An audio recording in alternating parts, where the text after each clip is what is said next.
আসলে সব কাজেই কষ্ট আছে, পরিশ্রম আছে, ধৈর্য আছে। কোনো কাজই ধৈর্য ছাড়া, পরিশ্রম ছাড়া সফলতা সম্ভব না। আসসালামু আলাইকুম ভাইয়া ও আপুরা, কাছের এবং দূরের, দেশ এবং দেশের বাইরে যে যেখান থেকে বসে আমার এই ভিডিওটা দেখছেন, আশা করি সবাই অনেক বেশি ভালো আছেন, সুস্থ আছেন, ইমানের সহিত আছেন।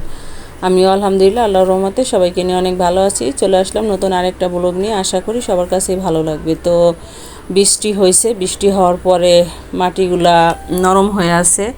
সাধারণত বৃষ্টির পরে মাটিতে কিছু বীজ লাগিয়ে দিলে দেখা যায় খুব তাড়াতাড়ি বড় হয়, তাড়াতাড়ি বের হয়। তো আমি আর এই সুযোগটা হাতছাড়া করলাম না। বৃষ্টির পরে আমার ঘরে বরবটির বীজ ছিল, মিষ্টি কুমড়ার বীজ ছিল, ঢেঁড়সের বীজ ছিল। সেগুলোকে পর্যায়ক্রমে একটা একটা করে লাগিয়ে দিতেছি টবের মধ্যে। আর পুঁইশাকের এনে পুঁইশাক খাওয়ার পরে যে পুঁইশাকের অবশিষ্ট গুঁড়ার অংশটা থাকে সেটাও ফেলে দিইনি, সেটাও আমি টবের মধ্যে লাগিয়ে দিয়েছি। এই যে দেখুন, টবের মধ্যে আলু শাক আছে, এর মাঝে মাঝেই আমি লাগিয়ে দিই, কারণ আমার ছাদটা অনেক বড় না হলেও মাশাআল্লাহ যতটুকু আছে এর মধ্যে আমি যতটুকু সম্ভব চেষ্টা করি শাক সবজি লাগানোর জন্য। তো অন্য সবজি তেমন একটা হয় না, বরবটিটাই আলহামদুলিল্লাহ হয় ভালোই। তো সেই জন্য আমি কয়দিন পর পর এই বরবটির গাছ লাগিয়ে দিই। এটা 12 মাস হয়, এটার জন্য কোনো আলাদা কষ্ট করতে হয় না, কোনো কিছু দিতে হয় না।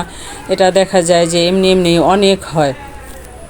আর এগুলো হাইব্রিড জাতের, তো মাশাআল্লাহ অনেকগুলো হয়ে যায় আলহামদুলিল্লাহ।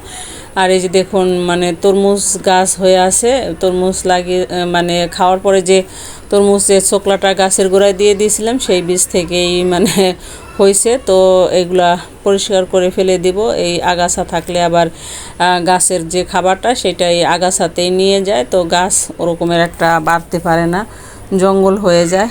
তো সেই জন্য আমি ওগুলো উঠিয়ে ফেলে দিই কয়দিন পর পর চেক করে। তো সবগুলো মানে টবের মধ্যেই আমি আস্তে আস্তে করে লাগিয়ে দিচ্ছি, যাতে সবগুলো টবেই মানে পর্যায়ক্রমে হয়। এই যে দেখতেছেন আলু শাক, এটা মাশাআল্লাহ আমি 12 মাস কাল এই ছাদ বাগান থেকে আলু শাক পেয়ে থাকি। এইটার জন্যও কোনো রকম কিছুই করতে হয় না, এটা অনেক হয়, অনেক হয় আলু শাক। একটু পানি দিলে, একটু বৃষ্টি পাইলে এত পরিমাণ হয় যে বলার বাহিরে। নিচে আলু হয়, উপর থেকে শাক। আমি 12 মাস খাই। আবার এই দেখা যায় যে আলু শাক যখন নেই তখন এই যে কিছুটা আলুর যে ডাটা থাকে ওগুলাও আবার আমি কেটে কেটে অন্য টবে লাগিয়ে দিলে সেগুলাও আবার সুন্দর হয়। এটা মরে না, সাধারণত দেখা যায় যে ঠাল লাগিয়ে দিলেই হয়ে যায়। তো আলু শাক, এর আগে আমি এই ছাদ বাগান থেকে অনেক আলু তুলছিলাম, সেটাও আপনাদের সাথে শেয়ার করছিলাম। এবার আলু তুলি নেই, এখন তোলার সিজন চলে গেছে, এখন আর তুলবো না।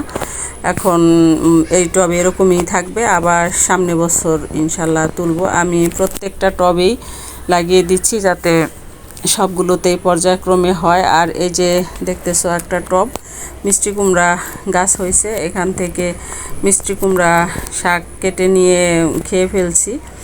আর এখন এগুলা আর রাখবো না, এই যে এখান থেকে এখন কেটে নিয়ে যাচ্ছি, কারণ দেখা যায় যে মিষ্টি কুমড়ার জন্য আবার অন্য অন্য গাছ তেমন একটা হয় না। মিষ্টি কুমড়া যেখানে গাছ থাকে সেখানে অন্য গাছ মরে যায়, তাই এখান থেকে সেটে সেটে কিছুটা কমিয়ে দিচ্ছি।